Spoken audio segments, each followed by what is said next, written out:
Les trois faisceaux, là, nous éclairaient là, vraiment là, en grandeur. Là. Ça bougeait d'une manière radicalement différente des étoiles et des planètes. C'était quelque chose de très, très différent.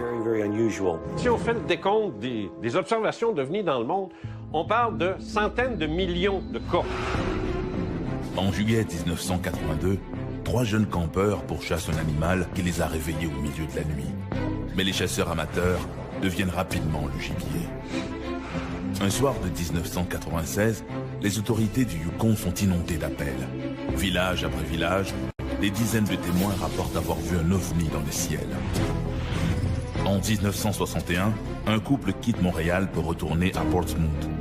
Une lueur étrange dans les montagnes blanches effacera tous leurs souvenirs de cette nuit terrifiante. Les visiteurs, à dossier mystère.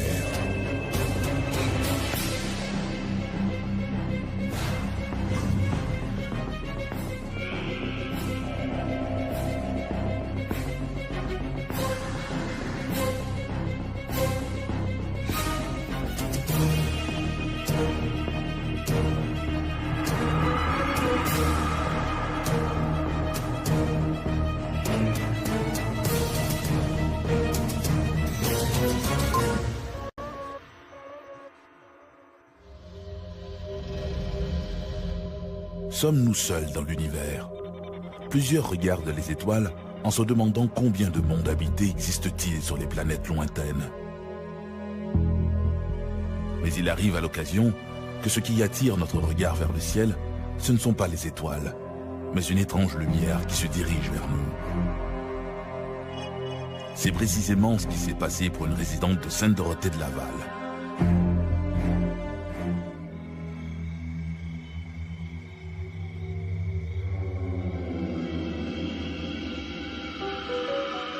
Vu la température chaude des derniers jours, les jeunes ont choisi de camper dans la cour. Mais ils ont décidé de monter leur tente trop tardivement et maintenant les 3 jeunes ont de la difficulté à trouver le sommeil. Le moindre bruit les distrait. Le vent dans les épis de maïs tout autour, un chien qui jappe au loin, une voiture qui course dans la nuit. Bientôt, ils entendent un bruit plus insolite. Un bip-bip électronique. Une curieuse fréquence inexplicable, un bruissement dans les épis de maïs, attire maintenant toute leur attention. Le trio sort de la tente, armé de lampes de poche. Il y a un animal dans le champ près de leur tente. Un grand animal, croit-il. Crampe au vent, apeuré mais déterminé, ils se dirigent vers le bruit, leurs lampes de poche balayant dans toutes les directions. Tout à coup, ils aperçoivent une silhouette qui s'enfuit. Les jeunes réalisent que la situation a quelque chose d'irréel. Ils prennent leurs jambes à leur cou et foncent vers la maison. C'est à ce moment-là qu'ils voient leur mystérieux gibier. Un visiteur qu'ils auront bien du mal à décrire à leur mère.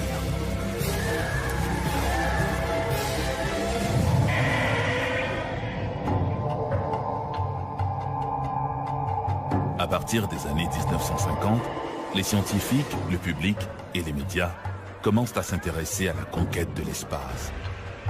Simultanément, les citoyens qui rapportent avoir vu des objets volants dans le ciel se multiplient. Les journalistes sont à l'affût de la moindre observation et les groupes d'enquête ufologiques poussent comme des champignons. Ça a été une époque fabuleuse. Pendant les années 50, les années 60 et même une bonne partie des années 70, c'était incroyable. D'abord, dans un premier temps, les témoins n'hésitaient pas à se nommer. Je m'appelle Jean Cazot, j'ai vu un ovni, il faut que je vous raconte ça. Les journalistes se précipitaient, on prenait des photos, on faisait des dessins, on mettait ça quasiment en première page des journaux. C'était fabuleux. Cet engouement pour les ovnis va à la longue attirer des auteurs aventuriers de tout acabit en mal de fortune et de célébrité. Les publications se succèdent. Lorsque est arrivé les années 70, il y a quelque chose qui s'est passé. D'abord, il y a eu, premièrement, des gens qui se sont mis à parler de nos frères de l'espace. Adamski, qui a voyagé, s'est rendu jusqu'à Vénus. Et là, il y a des gens qui ont dit, un instant, ça va un petit peu trop vite pour nous autres. On veut bien croire que des objets arrivent de l'espace et nous visitent, ramassent des branches ou ramassent de l'eau, puis ils s'en vont. Mais là, commencer à... Tu sais, comme Villas-Boas qui a fait l'amour avec une extraterrestre et ainsi de suite. La presse s'est emparée de ça. C'était du bonbon. Ça a tué le phénomène. Ça a donné une saveur au phénomène qui faisait que les gens, les indécis, comme on dit en politique, ont voté non. On dit non, terminé. Moi, je débarque de ça parce que là, ça devient... Et les témoins ont commencé à ne plus se nommer. Dès 1973-1974, les témoins disent donne pas mon nom. Mets pas mon nom, mais juste mes initiales. Dis pas où je reste, dis pas ce que je fais dans la vie. Et plus ça allait, pire c'était. À partir des années 1980, le phénomène des ovnis n'intéresse plus les médias et les témoins ont déserté. Pourtant, les observations, elles, demeurent constantes, mais ne sont plus rapportées dans les journaux. Les témoins se taisent de peur d'être ridiculisés. Et c'est pire dans les rares cas où l'on aurait vu les occupants de ces fameuses soucoupes volantes. Le Québec n'a pas été une terre aussi fertile, par exemple, que l'Amérique du Sud, ou même le sud des États-Unis, ou même certains endroits en Europe, en matière de RR3, c'est-à-dire rencontre rapprochée du troisième type, qui signifie que des occupants, des humanoïdes ou des créatures ont été observés, soit juste un peu avant, après ou pendant l'observation d'un ovni. Sainte-Dorothée-Laval en est un bon exemple. Le 22 juillet 1982, Denise Labre, l'épouse d'un ambulancier, alors sur la route, revient chez elle au centre de répartition du service ambulancier de Sainte-Dorothée. Le 22 juillet, je revenais de cours à Saint-Jérôme. Je faisais des cours de soir. Et puis, en revenant, là, il fallait que je devais aller reconduire la gardienne à son domicile. Je voulais coucher ma fille avant. Là, les garçons étaient à la maison. Donc là, j'étais reconduire la gardienne, peut-être quoi, une demi-heure, trois quarts d'heure après. En l'absence de leur mère, les deux fils décident de monter une tente dans la cour. Après ça, quand je suis revenue, bien là, les garçons étaient à l'extérieur, puis là, ils voulaient absolument aller coucher dans la tente. Ils voulaient se monter une tente, puis aller se coucher dans la tente. T'as-tu notre tente? On l'a quasiment fini. On l'a monté de ça. Puis là, quand les garçons décident de vouloir faire la tente, d'aller coucher dehors, bien là, il est minuit passé. Ces jeunes sont ses fils François et Michel et leur ami Stéphane Lebeau. Fait que le plus jeune était avec moi à l'extérieur, accoudé à un véhicule d'urgence. Puis les deux plus vieux étaient à monter la tente à l'extérieur. Donc, il était peut-être aux alentours de minuit. De fil en aiguille comme ça, le plus jeune, il me dit « Ah, oh, il demande, il dit, regarde, il dit dans le ciel, il dit, il y a une grosse lumière. » Ah, je dis, c'est pas grave, ça. Je dis, le corridor des avions, c'est ici, là. Regarde, c'est normal, là. Il y a des lumières. Il dit, non, non, non. Il dit, la lumière a grossi, parce qu'elle s'en vient vers nous autres. Au fur et à mesure qu'il se rapproche, elle peut discerner des détails. Là, à un moment donné, non, c'était pas un avion, justement. C'était pas ça. Fait que, plus ça allait, plus c'était gros. Là, on est là, puis on regarde, puis là, j'essaie de crier aux deux autres qui sont dans la tente en train de faire les lits, préparés. Puis là, je crie, mais je crie pas.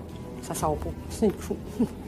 Mais à un moment donné, eux, ils l'ont vu parce qu'ils ont vu la lumière que ça a fait au-dessus de la tente. Fait que là, ils ont sorti, puis là, ils ont regardé, puis ils ont fait « Waouh! » Là, c'était comme... Ils sont venus vers moi, là, puis là, on est resté là pas mal longtemps. C'est rendu au-dessus de nous que là, c'est ces trois faisceaux-là. Puis en dessous de la sphère, les trois faisceaux, là, nous éclairaient, là, vraiment, là, en grandeur, là. Fait que... Puis là, le plus jeune, il avait peur, c'est sûr. Fait que je dis, non, non, non, non, regarde, si on bouge pas, il n'y a pas de problème, regarde, on va juste regarder, puis on bougera pas, puis on va juste admirer. Ça faisait aucun bruit, rien du tout. Pas de bruit pour réveiller quelqu'un. À moins que tu sois dehors ou que tu sois debout, puis tu regardes par la fenêtre, puis là, tu le vois. Fait qu'en fin de compte, là, à un moment donné, ça a commencé à plus bifurquer vers la droite. Puis là, quand ça a parti, ça a parti dans un ruisseau, puis ça s'est... ça a parti au-dessus, il y avait des logements, 3 logements sur le côté de droite. Ça a parti au-dessus des logements. Donc là, j'ai dit au plus jeune, j'ai dit, tu as trop peur, tu veux pas aller coucher dans la tente?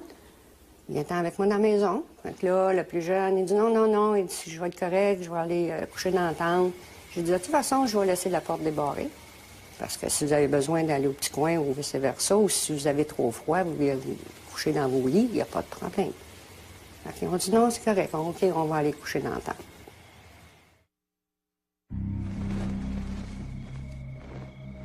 Suite à ces événements, Denise Labre a de la difficulté à trouver le sommeil.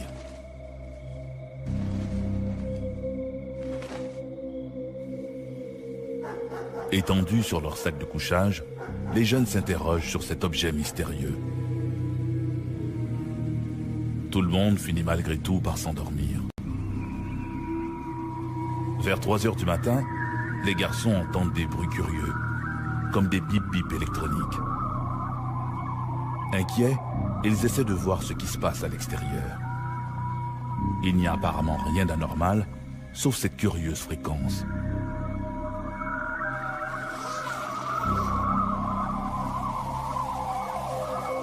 Ils s'aventurent dans le champ de maïs, et c'est là qu'ils croient apercevoir une ombre étrange qui les saisit.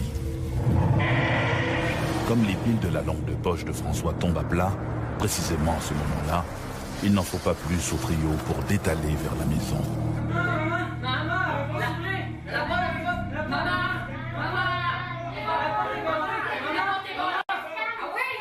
Quand ils sont rentrés, ils ont dit « Maman, t'as pas débarré la porte elle ne voulait pas s'ouvrir. » Donc là, j'ai dit sur l'effet de la panique, t'essayes d'ouvrir une porte, tu penses qu'elle est barrée, mais elle n'est pas. Là, ils sont arrivés, puis là, les 3 sont mis à se tordre de douleur. Là, j'ai dit, non, ça, c'est l'effet de panique. Mais là, les 3, la même chose, la même douleur. Durant toute la nuit, là, que j'ai réussi à les calmer, puis là, c'est là qu'ils m'ont conté qu'ils avaient vu quelque chose de peurant, avec des grands yeux oranges.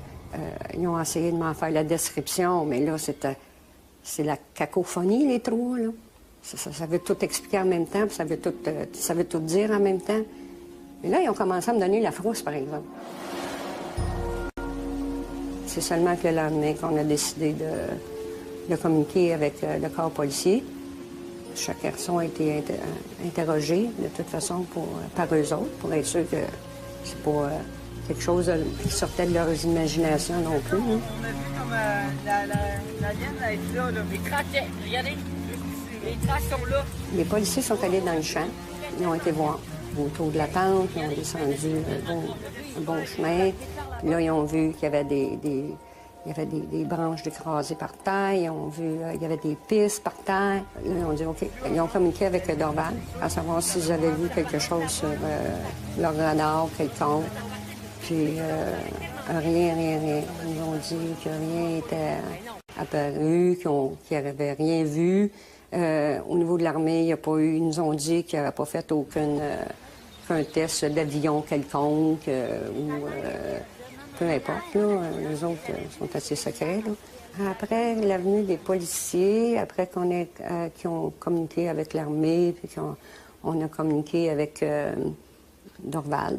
Dans la même journée, il y avait des gens qui nous téléphonaient de l'Université McGill, je ne me trompe pas, c'était les premiers, qui ont communiqué avec nous. Puis là, ils sont venus nous voir, puis là, ils sont venus voir les lieux. Puis ensuite de là, de fil en aiguille, là, il y a eu la communication qui s'est faite avec M. Glenn, qui était ufologue, là, qui était un fan de ça, là, puis là, lui, il est venu nous rencontrer dans la même semaine. L'attente soit prête pour qu'il puisse aller s'installer. Là, je me suis donné à regarder, là, dans le fond du champ, au-dessus des arbres. Il y avait quelque chose d'étrange. Revivre une expérience comme ça serait encore spécial. Mais ma réaction serait-tu la même que j'ai eue dans le temps? À rester là, impassible, à regarder, puis à dire « Wow, c'est beau, c'est fantastique », puis de ne pas avoir peur? Ou ma réaction serait tout autre? Que je prendrais mes jambes à mon cou, puis je me pousserais? Je le sais pas. Ma réaction, aujourd'hui, je le sais pas. Mais de là 30 ans, pas de problème. Ça, je le sais. J'ai pas eu peur. J'ai trouvé ça super beau, fantastique. Dommage que j'ai pas eu la même rencontre que les enfants. Mais cette partie-là, j'aimerais pas ça la vivre, par exemple. Voir un ovni au-dessus d'une zone densément peuplée, comme ce fut le cas dans l'affaire de l'ovni de Sainte-Dorothée en 1982, ou dans l'affaire de l'ovni de la place Bonaventure à Montréal en 1990, attire infailliblement les journalistes. Mais la plus extraordinaire observation d'ovni au Canada ne s'est pas produite dans une zone très peuplée. Et elle n'aurait probablement jamais été connue du public sans la ténacité d'un bureaucrate au Yukon.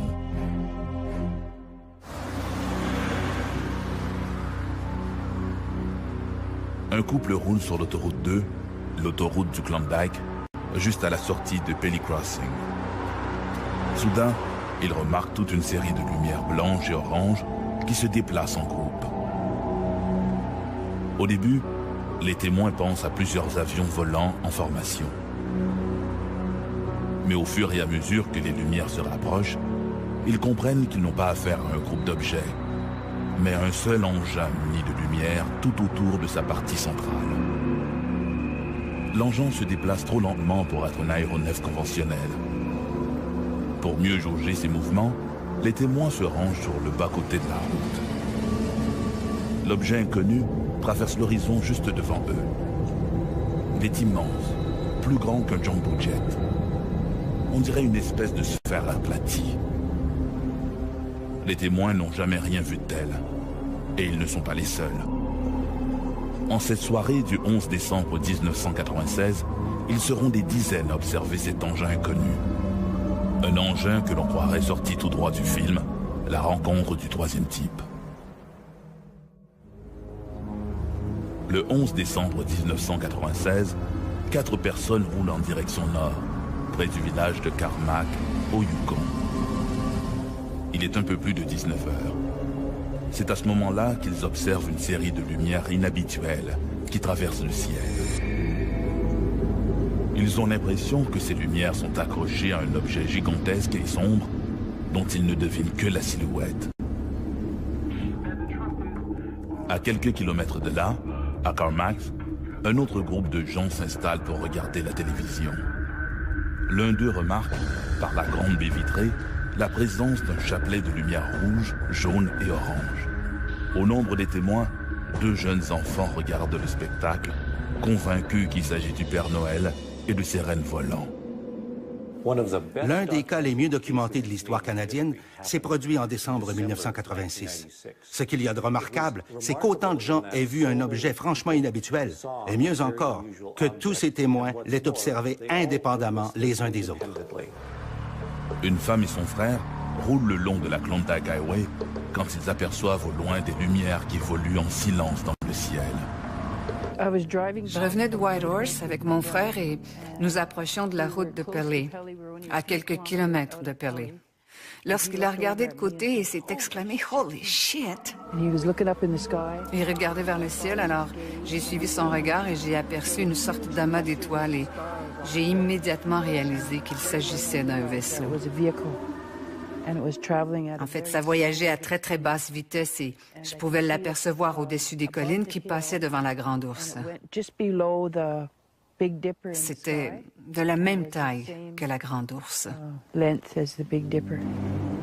À peu près au même moment, un autre automobiliste s'arrête dans l'accotement afin de pouvoir mieux observer le phénomène lumineux auquel il assiste depuis déjà quelques minutes. L'objet, qui passe bientôt au-dessus de l'homme, ne présente qu'une structure lisse, sans renflement ni aspérité. Seule cette puissante lumière blanche est visible sous la base.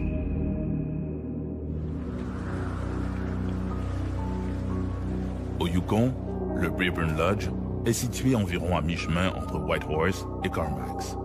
Camionneurs et voyageurs s'y arrêtent pour casser la croûte, faire le plein et partager des anecdotes avec Steve Watson, le propriétaire de l'endroit.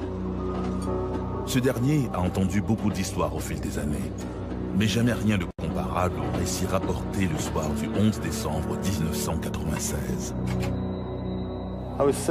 J'étais assis à la table et il commençait à se faire tard. Généralement, il y a des gens qui reviennent de Whitehorse.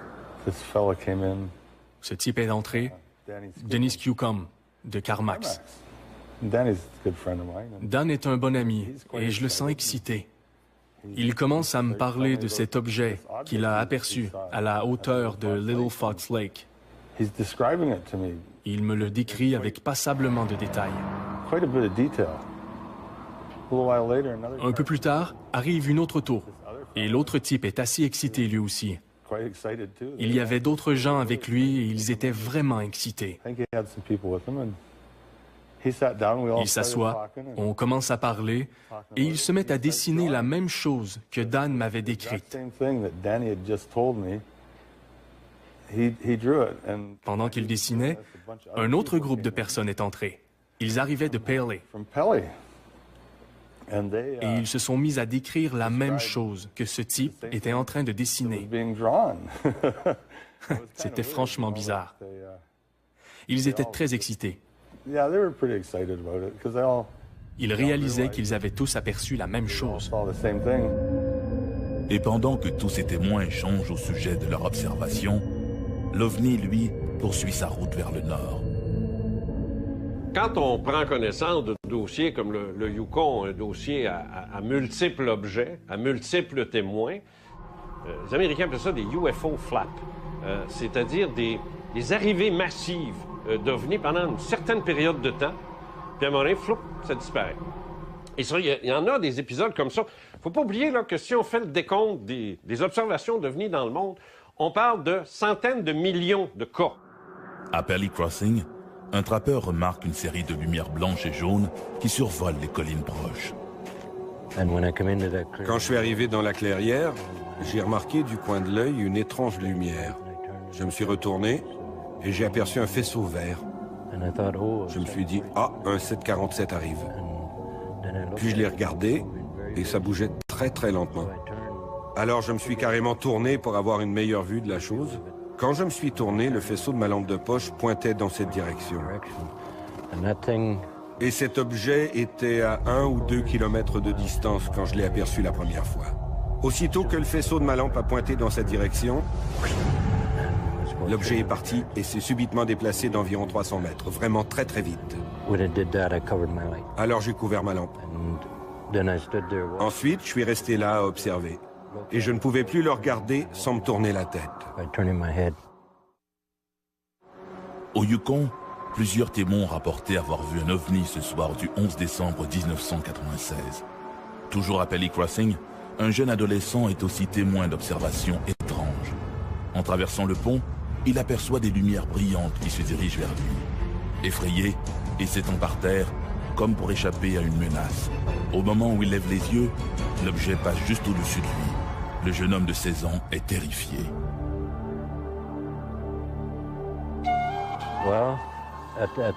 À ce moment, j'étais surtout émerveillé.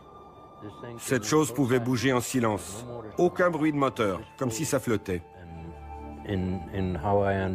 Et d'après ce que je comprends de l'aérodynamique, on ne peut pas faire ça. Alors je me suis dit, c'est fabuleux. Puis après que j'ai quitté le lieu, je me suis dit, pourquoi est-ce que j'ai caché le faisceau de ma lampe? J'aurais peut-être pu monter là-dedans et leur rendre visite. Je dirais que nous l'avons observé durant quelques minutes, puis les lumières ont fait bling, bling, bling sur différentes sections du vaisseau spatial, puis il est disparu. On ne pouvait plus le voir du tout. Et nous n'avons rien entendu. Après ça, je suis rentré à la maison vers 22 h et ils regardaient une vidéo. Et croyez-le ou non, c'était Independence Day.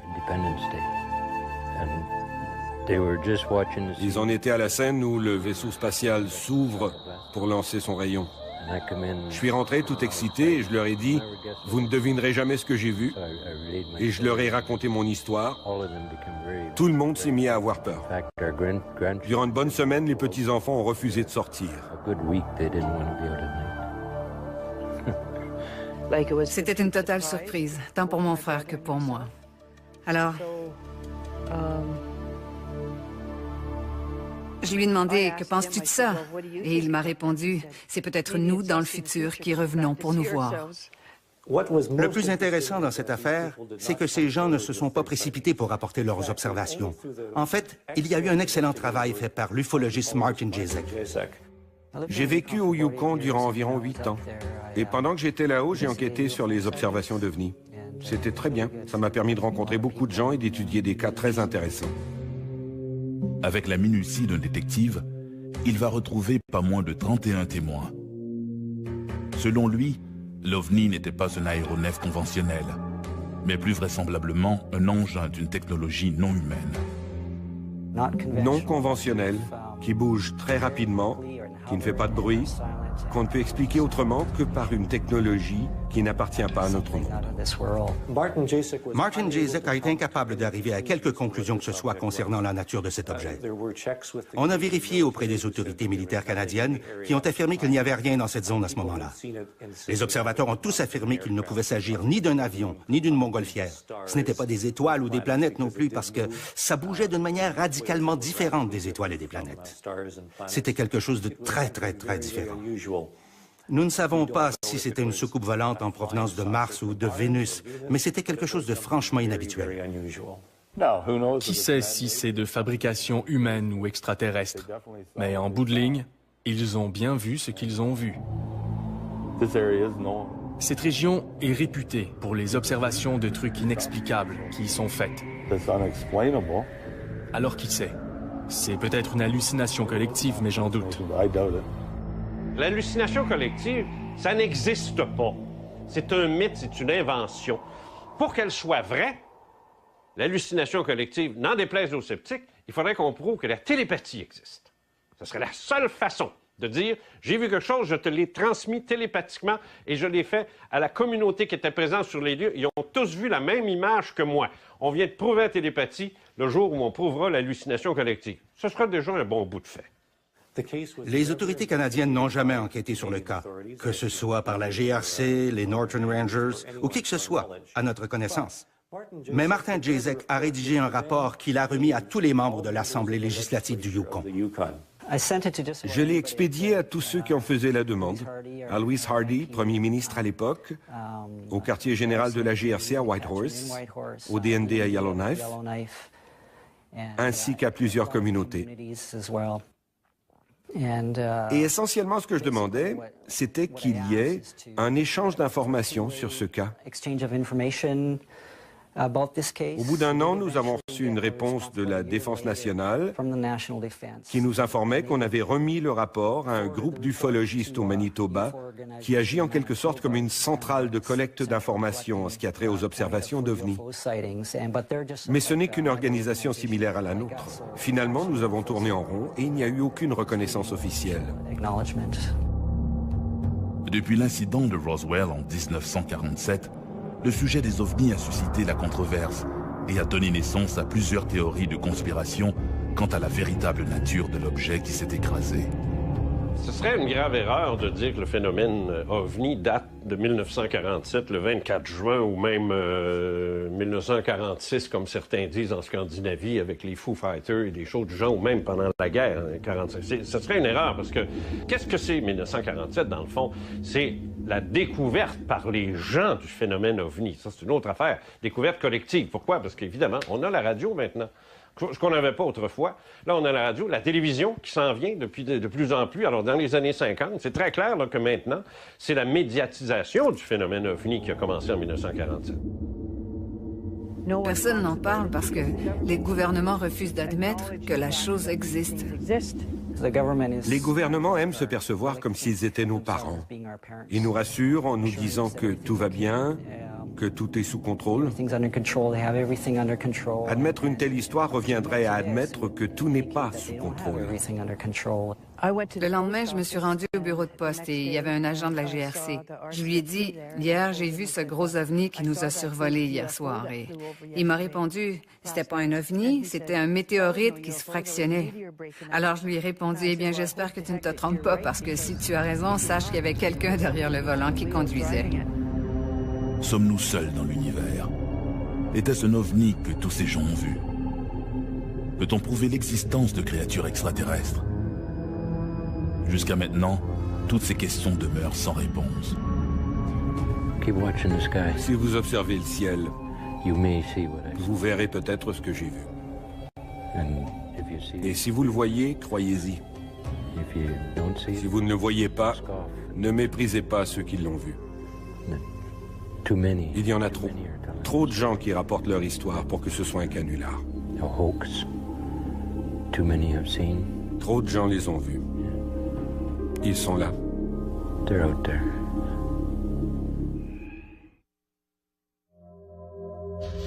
3 millions d'Américains croient avoir vécu une expérience insolite, suggérant qu'ils auraient peut-être été enlevés par des extraterrestres. Mais comment cette hystérie collective a-t-elle commencé? Pour le savoir, il faut retourner au premier chapitre, au premier enlèvement, l'affaire Betty et Barney Hill.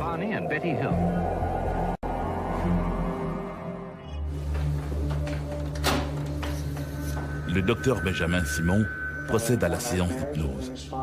Son patient, Barney Hill, consulte depuis quelque temps avec sa femme Betty, car le couple vit des difficultés sans arriver à mettre le doigt sur le problème.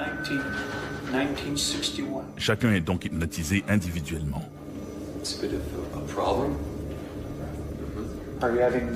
Pourtant, une fois sous hypnose, l'homme et la femme racontent le même événement terrifiant.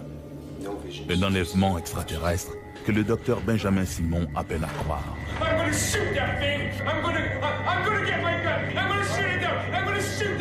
Ces séances de transe hypnotique, imposées à Barney et Betty Hill, donneront naissance au premier cas d'enlèvement et bouleversera le monde de l'ufologie.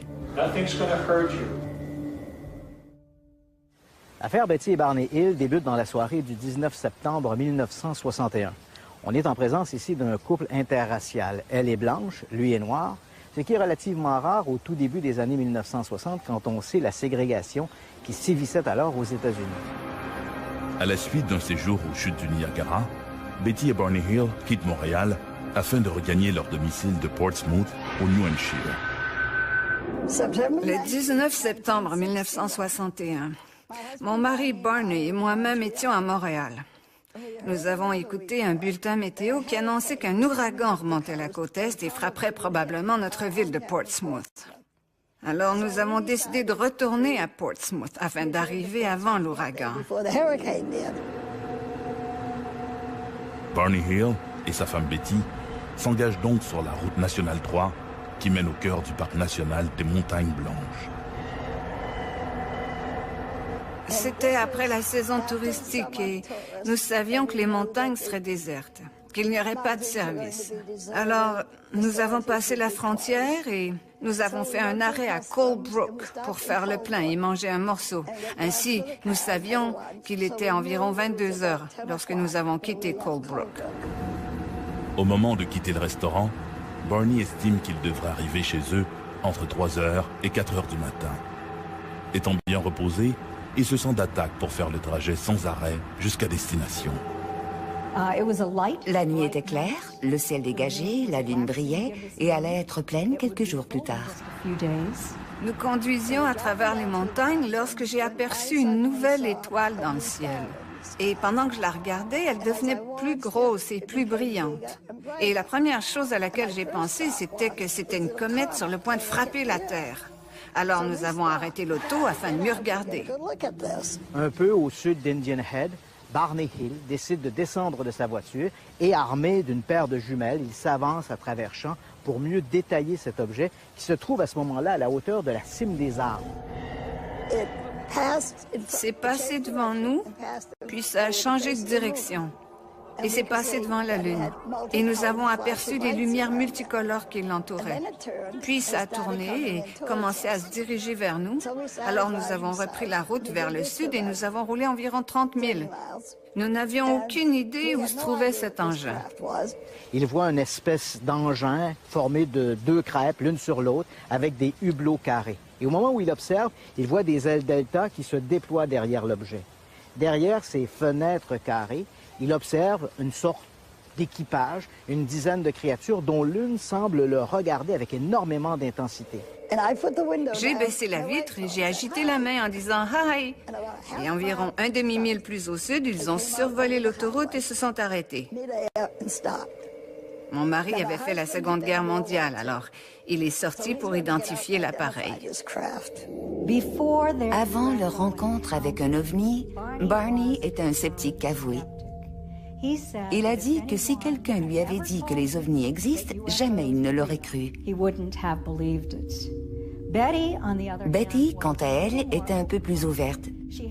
Même si elle n'avait jamais lu un ouvrage sur le sujet, elle croyait qu'il était possible qu'ils existent.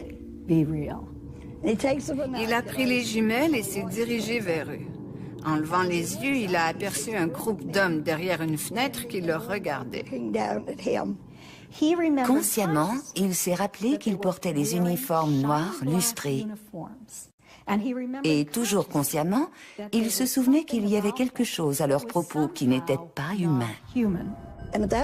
Et à ce moment, une sorte de structure en forme de nageoire s'est ouverte de chaque côté de l'appareil, avec une lumière rouge au bout des nageoires, et l'appareil s'est mis à descendre. Barney a eu l'impression qu'ils allaient tenter de le capturer. Pris de panique, il retourne à la voiture et redémarre à toute vitesse.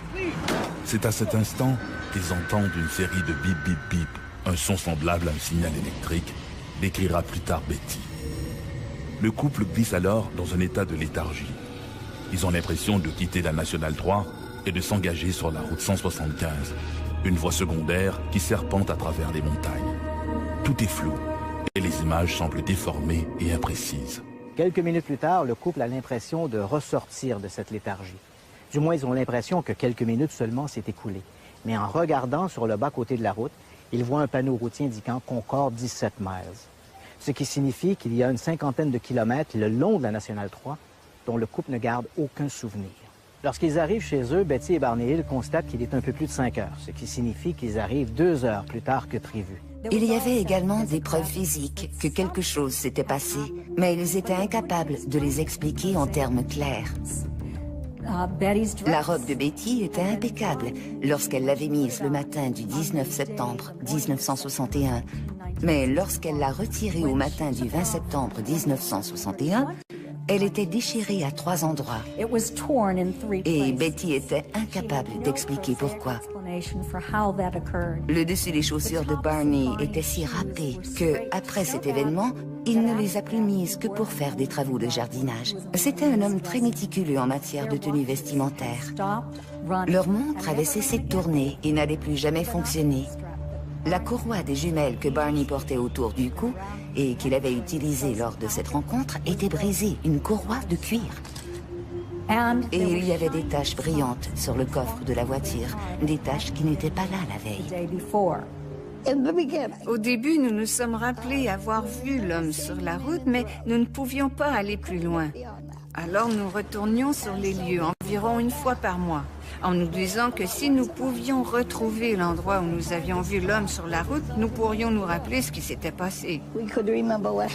Et nous commencions à retrouver des parcelles de souvenirs, mais rien de vraiment concluant. Puis la santé de Barney a commencé à décliner et, comme il ne répondait pas aux médicaments, son médecin l'a référé à un psychiatre. Et un jour, Barney lui a raconté que nous roulions au nord, dans les montagnes, en recherchant notre endroit, et que nous avions rencontré toutes sortes de gens qui avaient eu diverses sortes d'observations d'ovnis, mais personne ne savait où était cette montagne. Alors il nous a référés au docteur Ben Newman Simon de Boston. Et nous avons commencé des séances d'hypnose médicale. Quand l'affaire Betty Hill est sortie, en même temps, on a découvert, un peu trop tôt, je dirais, dans l'histoire de l'ufologie, on a découvert aussi la capacité, par l'hypnose, d'aller chercher des informations qui manquaient. Ben Simon a hypnotisé Betty et Barney Hill séparément. Et à la fin de chaque session, il leur imposait une forme d'amnésie. Pendant que l'un se faisait hypnotiser, l'autre attendait dans une chambre insonorisée où un air de musique classique jouait à tue-tête. De cette manière, il s'assurait qu'il ne pouvait y avoir aucune contamination de l'information entre les deux. I want to wake up. You're not going to wake up. You're in a deep sleep. You're comfortable, relaxed. This is not going to trouble you. This creature, this leader is telling me something. How? How's he getting it to you? I can see it in his face. Do you see his lips move? Yes. No, his lips aren't moving. He's looking at me. What did he tell you? Stay there and keep looking. Just stay there, he's saying to me. It's all right. pounding in my head. Just all don't right. pull the binoculars away. God, give me strength. All right. Pull them down. Run! Pull his binoculars down and run. God. All right. Calm down. Calm down.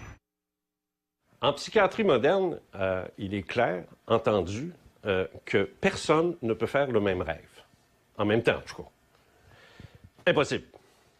Betty et Barney Hill ont raconté sous hypnose exactement le même scénario, la même chose, le même endroit, le même personnage, les mêmes événements, les mêmes émotions.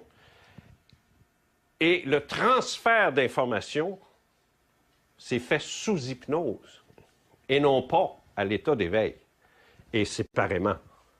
Alors, il est très clair, c'est un des plus beaux cas, c'est sûr, il est très clair qu'ils ont vraiment vécu quelque chose.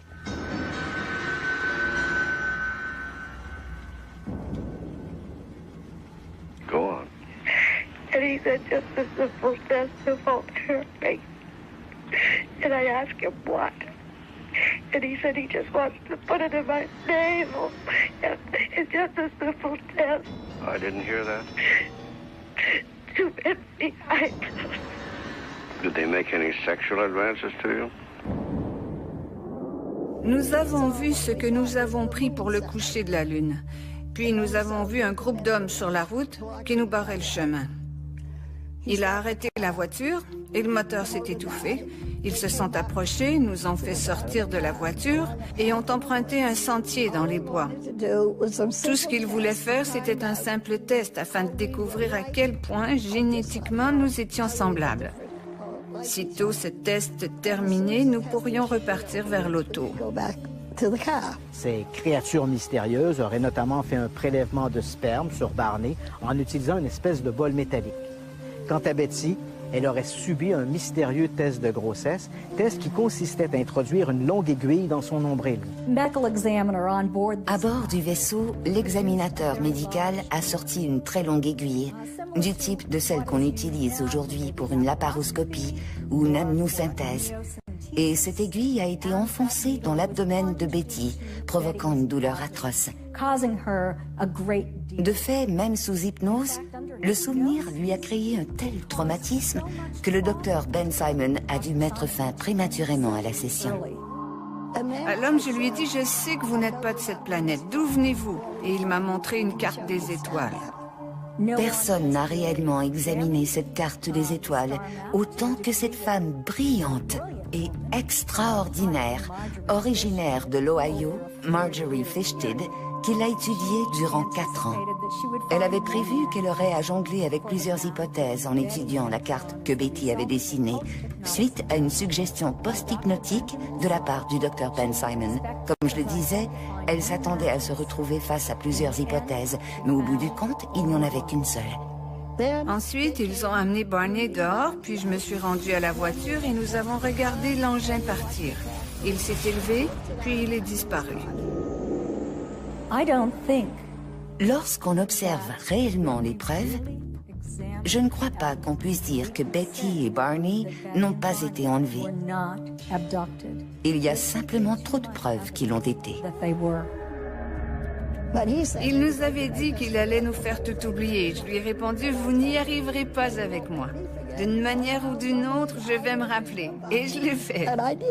Mais si ça avait pu arriver dans les années 70, je pense que ça aurait grandement aidé l'ufologie. Là, ça s'est perdu. Parce qu'après Hills, on n'a plus entendu parler de rien.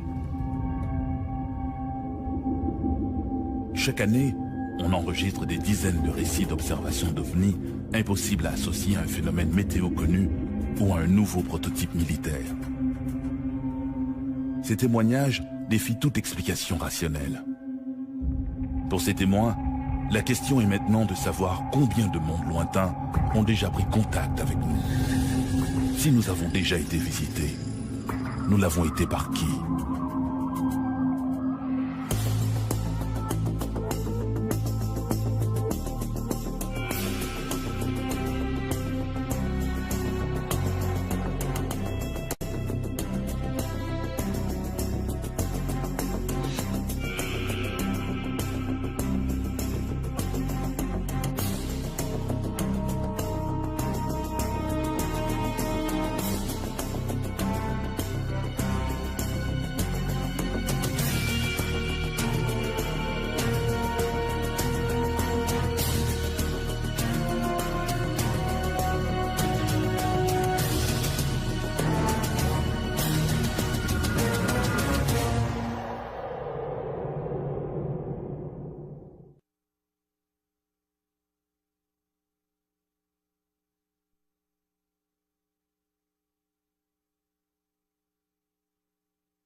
Les trois faisceaux, là, ils nous éclairaient là, vraiment là, en grandeur. Là.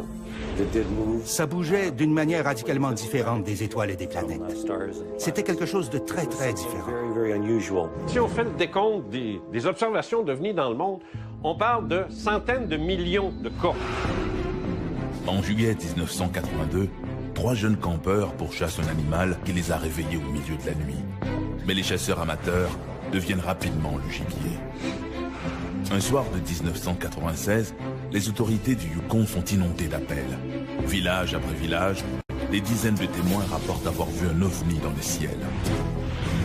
En 1961, un couple quitte Montréal pour retourner à Portsmouth. Une lueur étrange dans les montagnes blanches effacera tous leurs souvenirs de cette nuit terrifiante. Les visiteurs, à dossier mystère.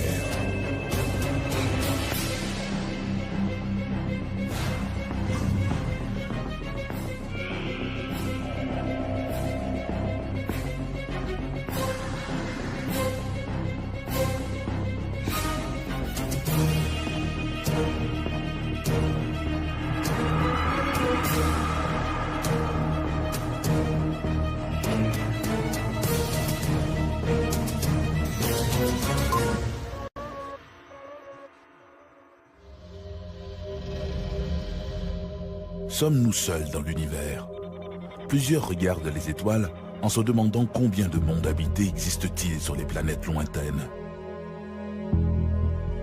Mais il arrive à l'occasion que ce qui attire notre regard vers le ciel, ce ne sont pas les étoiles, mais une étrange lumière qui se dirige vers nous. C'est précisément ce qui s'est passé pour une résidente de Sainte-Dorothée de Laval.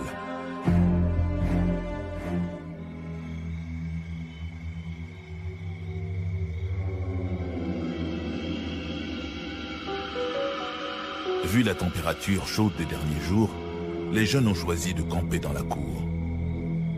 Mais ils ont décidé de monter leur tente trop tardivement et maintenant les 3 jeunes ont de la difficulté à trouver le sommeil. Le moindre bruit les distrait. Le vent dans les épis de maïs tout autour, un chien qui jappe au loin, une voiture qui course dans la nuit. Bientôt, ils entendent un bruit plus insolite. Un bip-bip électronique. Une curieuse fréquence inexplicable, un bruissement dans les épis de maïs, attire maintenant toute leur attention. Le trio sort de la tente, armé de lampes de poche. Il y a un animal dans le champ près de leur tente. Un grand animal, croit-il. Crampe au ventre, apeuré mais déterminé, ils se dirigent vers le bruit, leurs lampes de poche balayant dans toutes les directions. Tout à coup, ils aperçoivent une silhouette qui s'enfuit. Les jeunes réalisent que la situation a quelque chose d'irréel. Ils prennent leurs jambes à leur cou et foncent vers la maison. C'est à ce moment-là qu'ils voient leur mystérieux gibier. Un visiteur qu'ils auront bien du mal à décrire à leur mère.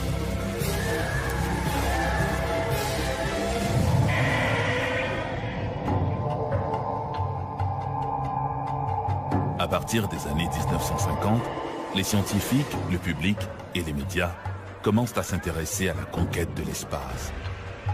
Simultanément, les citoyens qui rapportent avoir vu des objets volants dans le ciel se multiplient. Les journalistes sont à l'affût de la moindre observation et les groupes d'enquête ufologiques poussent comme des champignons. Ça a été une époque fabuleuse.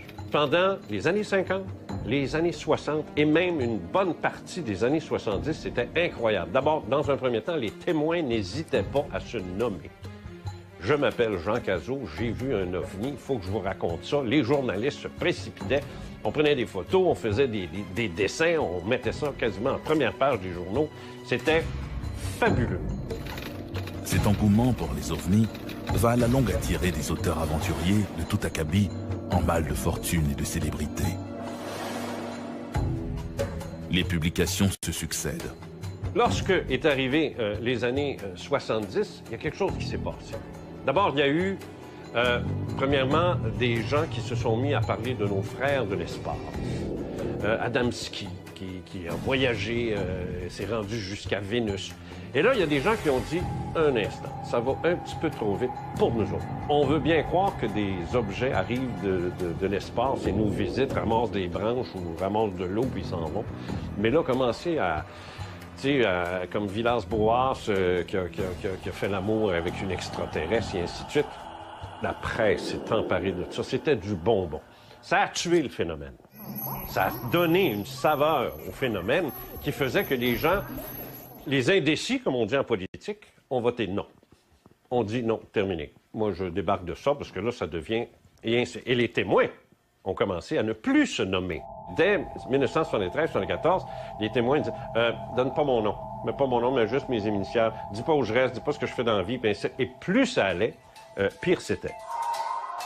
À partir des années 1980, le phénomène des ovnis n'intéresse plus les médias et les témoins ont déserté. Pourtant, les observations, elles, demeurent constantes, mais ne sont plus rapportées dans les journaux.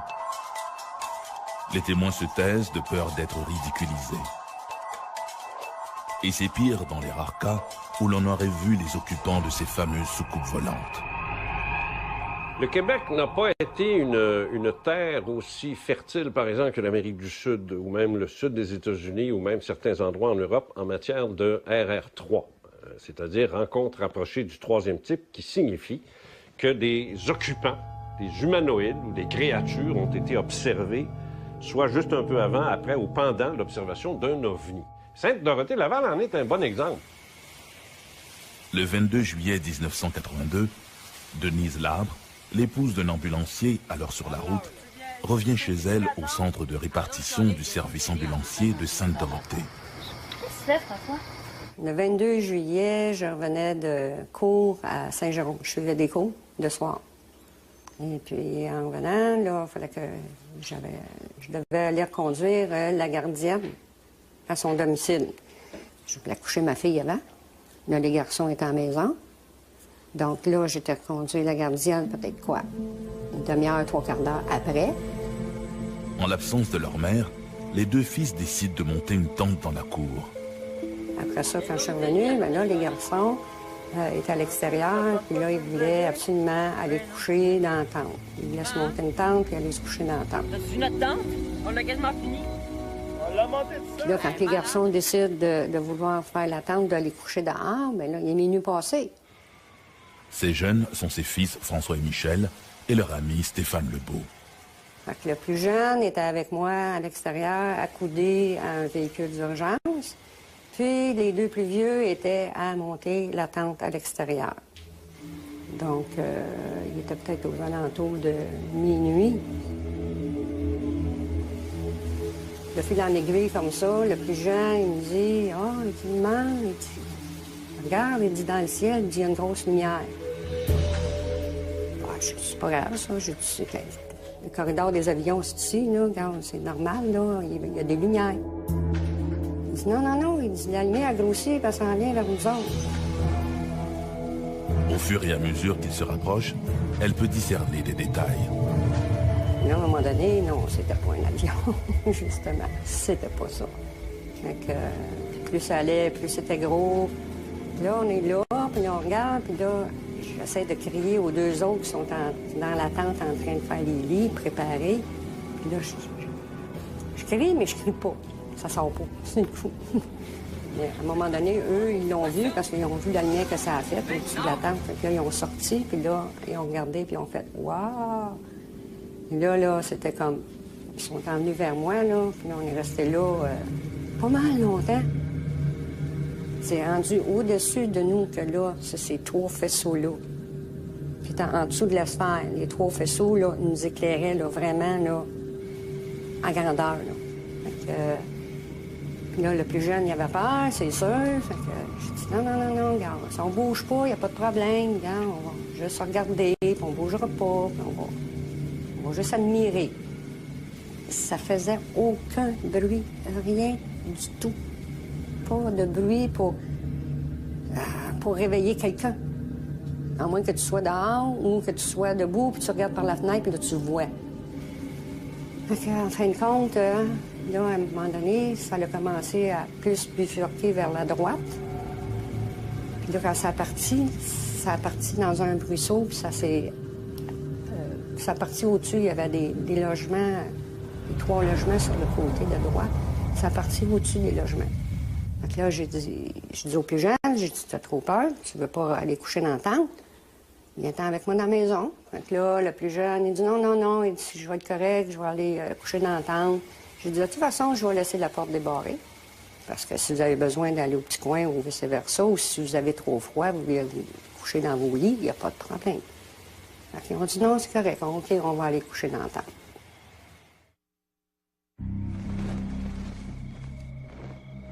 Suite à ces événements, Denise Labre a de la difficulté à trouver le sommeil.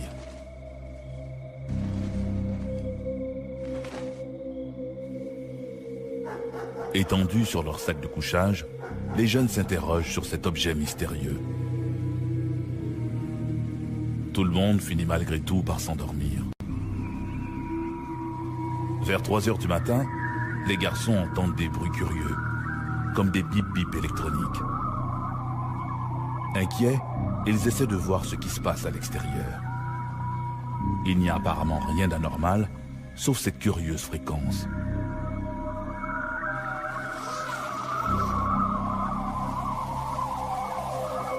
Ils s'aventurent dans le champ de maïs, et c'est là qu'ils croient apercevoir une ombre étrange qui les saisit. Comme les piles de la lampe de poche de François tombent à plat, précisément à ce moment-là, il n'en faut pas plus au trio pour détaler vers la maison.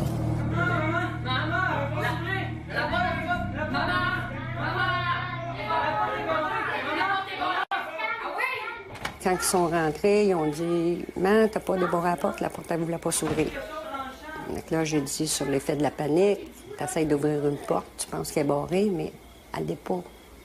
Là, ils sont arrivés, puis là, les 3 sont mis à se tordre de douleur. Là, j'ai dit, non, ça, c'est l'effet de panique. Mais là, les 3, la même chose, la même douleur.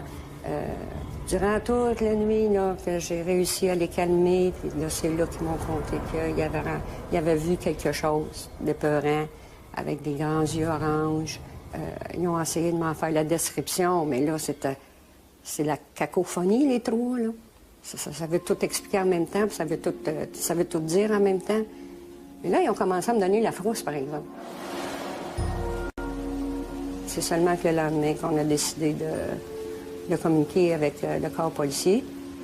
Chaque garçon a été interrogé, de toute façon, par eux autres, pour être sûr que c'est pas quelque chose qui sortait de leurs imaginations non plus. Hein. On a vu comme la liane a été là, mais craquait. Regardez, les traces sont là. Les policiers sont allés dans le champ. Ils ont été voir autour de la tente. Ils ont descendu un bon chemin.